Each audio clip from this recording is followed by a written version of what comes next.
आज के वो शिप में कल के उसमें बहुत बड़ा जमीन और आसमान का फर्क हो गया। अब मैं वो खोलना नहीं चाहता, आप मुझे देख रहे हैं कानों से, मगर अल्लाह ताला मुझे और आप जो अच्छे शेखों के दामन से वापस ना होने की तौफीक अता फरमाए। बहरहाल गए सहाबा इकराम नीचे आए सरकार की बारगाह आकर कहने लगे, सरकार मेरी घर लाओ। सरकार चले साथ में चंद सहाबा इकराम के साथ में चले। जाने के बाद जैसा आज इंतजाम किया गया है, कोई लोग आ रहे हैं तो ये इंतजाम है, तो आप अंदाजा लगाइए सहाबा इकराम से जब सरकार घर जा रहा है तो कितना इंतजाम करे होंगे। क्या क्या जो कुछ भी था फर्श वगैरह करके अंदर ले जाके बिठाया अपनी ज़ौजा के पास। जब जाने के बाद क्या देखते हैं, जो सौदे में एक मछली लाए थे, मछली अच्छी तरीके से पकाइए। मैं सरकार जब आके देखे तो क्या है, मछली जैसी की वैसी रही। अब क्या होता, अंदाजा लगाइए क्या कैफियत हो गई उनकी। उस साहबी रसूल देखते ही बोले, अरे मछली जैसी की वैसी, क्यों ना पकाए, अभी तक सरकार आ गए। गुस्सा हराम है, मगर ज़ौजा और शौहर का मामला है। क्या ख़वातीन थी, अल्लाह अकबर, क्या सोच थी, क्या फिक्र थी। कहने लगी, मेरे सरताज ये मछली की कैफियत ही चला गया। बोले मैं आग दहका कर इसे हंडी में डाल कर जैसे ही चूल्हे पे चढ़ाती हूँ वो आग बुझ जाती। बारहा कोशिश करने के बावजूद आग बुझ जाती है। मेरे सरताज परेशान होने की जरूरत नहीं, हैरान होने की जरूरत नहीं।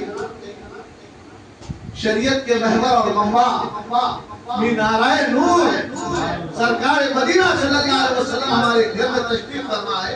इस मछली के राज मैं जानती रही, मगर सरकार की बारगाह में से पेश क्या ख़वातीन थी। जब कोई मामला घर में पेश आ जाता तो फौरी कुरान और हदीस की तरफ इनकी सोच और फिक्र। आज भी अगर हमारी ख़वातीन की ये फिक्र, ये सोच हो जाए, बेशुमार हमारे घर के अंदर के वबाएं बाहर निकल जाए।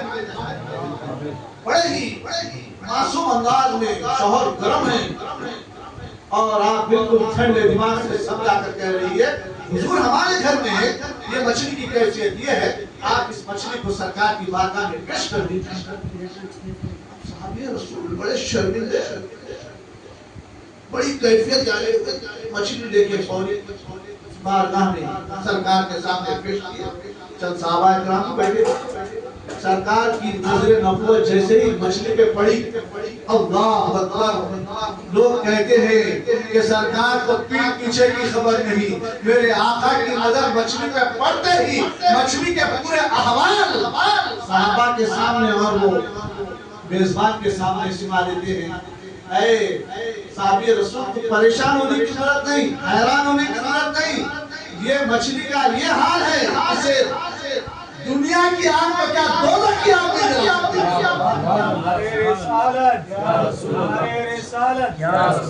बैठे हुए सहाबा परेशान, साहबी परेशान, अंदर उनकी ज़ौजा परेशान। ये क्या मम्मा, मैं तो देखी हूँ अपने आंखों से और सरकार सुना रहे हैं, मैं कोशिश करके देख ली जली में मछली, और सरकार बोल रही कि ये इसे दुनिया की आग में क्या दोज़ख की आग में जला।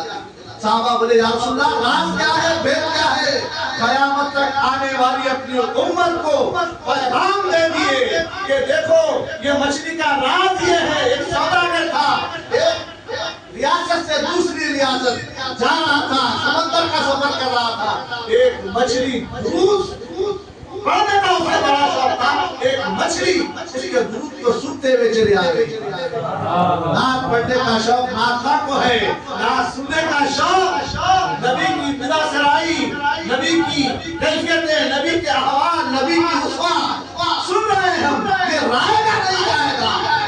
और दस सामईन आप अंदाजा लगाइए, मछली दूध सूखते हुए चली आई है और एक किनारे से दूसरे किनारे पर आई, इत्तेफाक से एक महागीर जाल डाला, वही मछली तेरे जाल में फंस गई, उसके जाल में फंस गई और वो तेरे घर आई।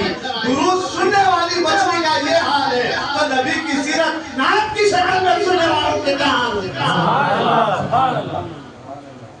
मुअज़्ज़ज़ सामीन, आप अंदाज़ा लगाइए हुज़ूर पाक सल्लल्लाहु अलैहि वसल्लम की विदा सराई नात की शक्ल में हो, दुरूद की शक्ल में हो, हमेशा सीरत की शक्ल में हो, अखलाक की शक्ल में हो। हर एतबार से बंदे मोमिन को चाहिए इत्तिबाए रसूल में अपनी जिंदगी गुजारे। जब बंदा हुक्म खुदाबंदी के मुताबिक अमल करता हुआ इत्तिबाए रसूल में जिंदगी गुजारता है तो कब्र में भी जाता है मगर उसका कफन मैला नहीं। तारीख है हमारे पास, हमारे जहन्नुमा में एक शिला बोल के कब्रिस्तान है, बहुत पुराना कब्रिस्तान है। गोरकन ने खबर खो दी तो इत्तेफाक से बहुत पुरानी खबर थी, मालूम लगी बहुत पुरानी। जैसे ही खुली तो कफन जैसे का वैसा कई बस्ती के कई लोग जाकर उसका मुशाहिदा किया, अंदर से खुशबू आ रही थी और लोगों ने कहा, वो कब्रिस्तान के जिम्मेदारों ने कहा ये तो बहुत पुरानी खबर है भाई, बहुत पुरानी खबर है। अब उसका राज मालूम करने का पता चला वो आशिक रसूल। अल्लाह अकबर। अल्लाह करे मुझे और आपको नात सुनने, नात पढ़ने और ये नात का सिलसिला ये ना समझना कि अरे भाई ये 40-50 साल तक बोलते लोग हैं, ऐसा नहीं है। मेरे आका सल्लल्लाहु अलैहि वसल्लम के जमाने में भी ये भी जमाना उनका ही है। ज़ाहिरी तौर पर जब सरकार मस्जिद नबवी में होते तो हजरत हसन बिन साबित रज़ियल्लाहु ताला अन्हु के लिए एक मेंबर शरीफ बनवाए थे, खास तौर पे जैसा मक्का मस्जिद देखेंगे तो सब जानता जा तो जल्दी आ रहा मक्का मस्जिद देखेंगे एक नंबर के करीब है, मुसल्ले के करीब एक नंबर है, उससे आगे आगे एक नंबर है। तो ऐसा ही ये वहां का ही आइडिया यहाँ पर बनाए माशाअल्लाह। तो वहां मदीने में भी एक नंबर था अंदर, जहां से मेरे आका सल्लल्लाहु अलैहि वसल्लम कयामत तक आने वाले इंसानियत की तरबियत करते थे।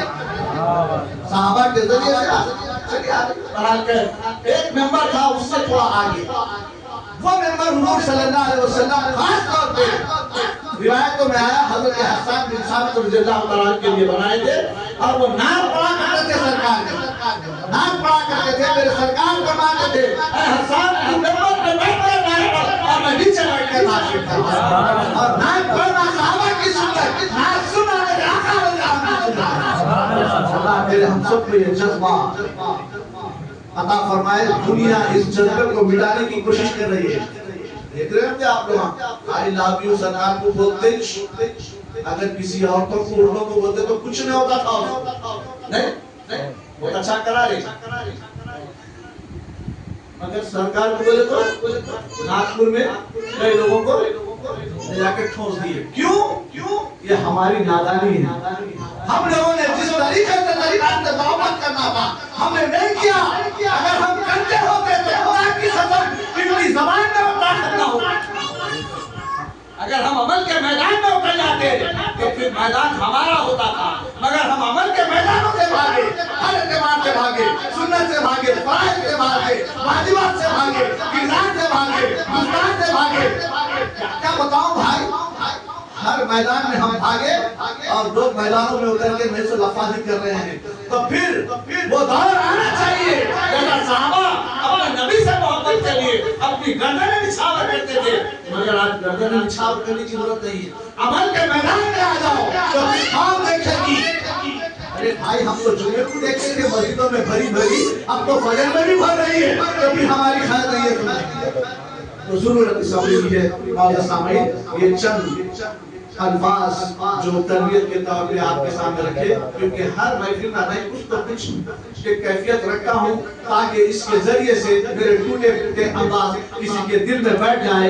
पहले मैं अमल करने वाला बन जाऊँ और सब अमल करने वाले बन जाए तो मेरी भी आखिरत समझ आती है, आप लोगों की भी आखिरत समझती है। ये जज्बा लेकर टूटे फूटे अंदाज में इतना बड़ा जो समय कोई बात करने वाला, तकरीर करने वाला, नात पढ़ने वाला तो नहीं हूँ, मगर टूटे फूटे अंदाज में रखने की कोशिश करता हूँ। अल्लाह ताला मुझे और आपको सच्चा और पक्का इश्क फरमाए।